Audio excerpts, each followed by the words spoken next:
Ang F-16 fighter ng Amerika ay ang malupit na multi-role fighter na matagal nang gustong makuha ng Philippine Air Force.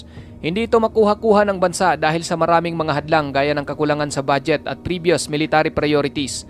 Ngunit sa pagkakataong ito, sigurado na at lihitimo nang mapapasakamay ng Philippine Air Force ang nasabing mga fighter jet. At hindi lang isa mga kapatid, hindi rin dalawa at lalong hindi tatlo, kundi 20 pirasong F-16 ang talagang magagamit ng bansa in the future. Pag-uusapan natin mga kapatid kung paano ito nakuha ng Pilipinas at malalaman din natin mamaya kung bago ba talaga ang mga fighter na ito at kung anong klaseng mga armas at teknolohiya ang tinataglay nito. Bago tayo magpatuloy, para sa mga nais magkaroon ng tuloy-tuloy na update sa ating channel, i-hit nyo lamang po ang all ng ating subscribe button para lagi kayong manonotify sa bawat video nating in-upload. Malaking bagay na po yan bilang suporta sa ating channel. Back to the video. Nito lang April 1, 2025, inaprubahan na ng US State Department ang makasaysayang kasunduan na nagkakahalaga ng $5.58 billion upang magbenta ng mga F-16 fighter jets sa Pilipinas na isang malaking hakbang para sa modernisasyon ng Air Force ng bansa. Ang kasunduan na aprobado sa pamamagitan ng Defense Security Cooperation Agency at ipinadala sa Kongreso ay maghahatid ng 20 advanced na F-16 Block 70-72 jets sa Pilipinas. 16 sa mga ito ang single-seat na F-16C models at 4 na 2-set F-16D variant, kung saan kasama sa mga eroplanong ito ang isang kompletong package ng mga armas at mga support system mula sa tagagawa nito na Lockheed Martin. Ang F-16 na isa sa maasahang fighter jet sa buong mundo mula pa noong 1970s ay malaki na ang pinagbago. Halimbawa, ang Block 70-72 variant na bibilhin ng Pilipinas, ang pinakabagong bersyon ng jet na ito. Ito ay mayroong advanced na radar system na nagbibigay ng kakayahang mag-track ng mga target sa malalayong distansya. Ang teknolohiyang ito ay hango mula sa mga 5th generation fighter jets tulad ng F-35 at nagbibigay ito sa mga piloto ng malaking kaalamangan sa air-to-air at air-to-ground combat. Bukod dito, ang F-16 Block 70-72 ay may kasamang Viper Shield Electronic Warfare Suite. Ito ang nagpapahusay sa kakayahan ng aircraft na depensahan ang kanyang sarili laban sa mga banta ng radar at missile mula sa kalaban na mahalaga para sa kaligtasan sa mga rehiyong may matinding labanan. Sa kanyang top speed na higit sa Mach 2 at combat range na mahigit sa 500 miles, ang F-16 ay kayang magsagawa ng iba't ibang misyon mula sa air superiority hanggang sa mga precision ground strikes. Pagdating naman sa mga armas na napakahalaga rin para sa iba't ibang engagement, kasama sa kasunduan sa mga F-16 na kukunin ng Pilipinas ay ang mga high-tech na armas nito. Halimbawa, ang 112 na perasong AIM-120C8 AMRAAMS na mayroong kakayahang mag-target ng mga kalabang eroplano mula sa layo na 100 miles kahit hindi nakikita ang target. Mayroon ding 40 pirasong AIM-9X Block 2 Sidewinder missiles na perpekto para sa close-range combat at may mahusay na kakayahang mag-maneuver. Para naman sa mahusay na mga ground strikes, kasama sa package ang 36 na GBU-39B small diameter bombs na nagbibigay ng tumpak na mga hit sa maliliit at mabilis na mga target na mayroong kaunting collateral damage. Kasama rin ang mga mas malalaking bomba tulad ng Mark 82 at Mark 84 na maaring i-upgrade gamit ang GPS-guided JDAM kits para sa mas mataas na accuracy.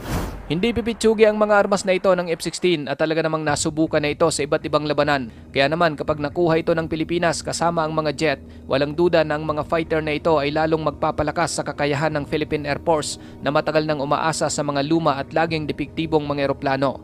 Ang huling dedicated fighter na ginamit ng bansa, ang Northrop E-5, ay tinanggal na sa serbisyo noon pang 2005. Mula noon, ang Pilipinas ay umasa na lamang sa mas magaan na mga platform tulad ng FA-50PH na isang trainer-turned light attack jet.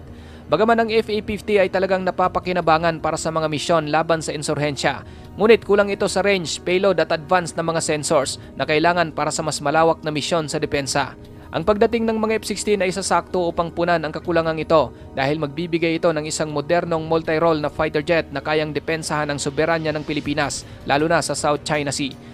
Ang South China Sea ay nananatiling isang mainit na lugar ng tensyon kung saan madalas nagkakaroon ng salungatan ang mga teritorial na pang-aangkin ng China laban sa exclusive economic zone ng Pilipinas.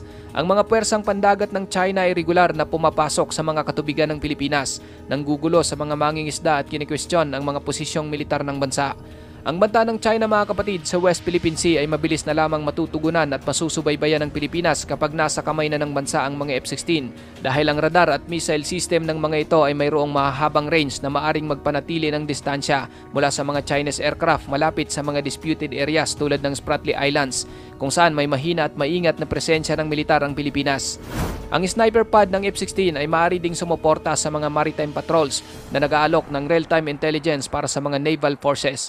Gayunpaman, ang pagpapatakbo ng mga advanced na jets na ito ay may mga hamon. Ang Philippine Air Force ay mayroon lamang kaunting experience sa ganitong uri ng sopistikadong mga eroplano. Ang pagsasanay sa mga piloto at mga ground crew ay aabuti ng ilang taon. Ngunit hindi na ito problema dahil kasama sa kasunduan ang mga simulators, spare parts at technical na tulong mula sa US upang suportahan ang prosesong ito. Isa pang hadlang sa mga darating na F-16 sa Pilipinas ay ang infrastruktura. Marami sa mga airbase ng bansa ang luma na at kailangan ng i-upgrade upang maging akma sa mga high-performance jets na ito. Gayunpaman, ang logistic package ng pagbebenta ay layuning tugunan ito mula sa mission planning system hanggang sa precision measurements equipment. Kung ikukumpara ang F-16 sa mga kalapit na bansa, ang mga bagong jet na ito ng Pilipinas ay magiging technologically advanced ngunit mayroon pa ring mga kompetensya. Halimbawa ang Vietnam na mayroong mga Su-30 na gawa ng Russia na mayroong mas mahahabang range at mas mabibigat na payloads. Ang Malaysia naman ay mayroong FA-18D Hornets at Su-30 MKMS na parehong may kakayahan ngunit limitado sa bilang. Ang China ang may pinakamakapangyarihang pwersang militar sa rehiyon ay may daan-daang advanced na jets kabilang ang stealth fighter na J-20. Ngunit sa kabila nito, ang AESA radar ng F-16 at ang integration ng mga missile ng US ay nagbibigay sa Pilipinas ng isang kalidad na kalamangan sa katulad na kakayahan ng mga kaalyadong bansa tulad ng Singapore na gumagamit ng F-15 SGS at F-35BS. Ang weaponry package naman ng fighter na ito ay nagpapakita ng dual focus para sa Pilipinas, ang external defense at internal security. Ang precision ng GBU-39 SDB ay ginawa itong perpekto para sa mga operasyon laban sa terorismo tulad ng mga nangyari sa Mindanao kung saan nakipaglaban ang Philippine military laban sa mga Islamist insurgents. Noong 2017 sa Marawi Siege, kinakailangan ng AFP na umasa sa less precise na FA-50 jets na nagresulta sa malawakang destruction ng mga target. Pero ngayong may darating na ng mga bagong F-16, ang mga precision guided munition nito ay magbibigay ng kakayahang magsagawa ng mas asintado na mga strike na magpapaliit ng collateral damage. Ang pinagsama naman itong mga advanced medium-range air-to-air missile o AMRAAM at short-range heat-seeking air-to-air missile o Sidewinders ay nagpapakita ng pag-aanda para sa mga posibleng aerial threats mula sa mga estado tulad ng China o iba pang mga regional contingencies. Ang pagiging versatile ng F-16 ay ginawa itong angkop para sa parehong mga conventional at asymmetrical na labanan. Ang ugnayan sa militar ng Estados Unidos at Pilipinas mga kapatid ay dumaan sa mga pagsubok. Kabilang ang mga mahahalagang pangyayari tulad ng pagsasara ng mga base ng US noong 1991 at ang muling pagbuhay ng kooperasyon sa pamamagitan ng 1998 Visiting Forces Agreement at 2014 Enhanced Defense Cooperation Agreement. Ang pagbebenta ng F-16 ay nagpapatibay sa muling pagbuo ng partnership na ito at tinutugunan ang mga magkasanib na alalahanin tungkol sa lumalawak na impluensya ng China sa rehiyon. Pinuna ng ilang kritiko ang presyo ng kasunduan na $5.58 billion lalo na't may mga malalaking pangangailangan ng Pilipinas sa loob ng bansa. Gayunpaman, iginigiit ng mga sumusuporta sa kasunduan na ang pamumuhunan na ito ay kinakailangan upang depensahan ang soberanya ng bansa. Ipinapakita ng US State Department ang kasunduan bilang isang hakbang upang suportahan ang katatagan ng rehiyon at ang pambansang seguridad ng Estados Unidos. Ayon kapatid sa US State Department, ang hakbang na ito ay lalong magpapalakas ng ugnayan sa pagitan ng militar ng Estados Unidos at Pilipinas, lalo na ngayong kumakaharap ang bansa sa lumalalang tensyon sa South China Sea at patuloy na hamon sa panloob na seguridad. Ang pagbebenta ng F-16 ay isa ring malinaw na pagpapakita ng US ng mas malawak na estratehikong mga prioridad sa Indo-Pacific, isang rehiyon na puno ng mga pinagtatalunang teritoryo at nagbabagong balanse ng kapangyarihan. Ngayon mga kapatid, matapos ang deal na ito sa pagitan ng Amerika at Pilipinas, agad namang pumalag ang China at nagbigay ng babala na ang Pilipinas ay nagbabanta umano sa pangrehiyong kapayapaan. Ayon sa tagapagsalita ng Ministry of Foreign Affairs ng China na si Guo Jiakun, ang pakikipagtulungan ng Pilipinas sa depensa at seguridad sa ibang mga bansa ay hindi raw dapat nakatutok sa anumang third party o magdulot ng panganib sa interes ng isang third party. Hindi rin daw dapat nagbabanta ang mga hakbang ng Pilipinas sa pangrehiyong kapayapaan at seguridad o magpapalala ng mga tensyon sa rehiyon. Ngunit para sa Pilipinas, ang pagbili ng bansa ng mga F-16 fighter sa Amerika ay isang matapang na hakbang na maaring magbago sa kalagayan ng seguridad sa rehiyon. Sa pangkalahatan mga kapatid, ang pagbebenta ng F-16 fighter jet sa Pilipinas ay isang mahalagang hakbang na magpapalakas ng kakayahan sa depensa ng bansa.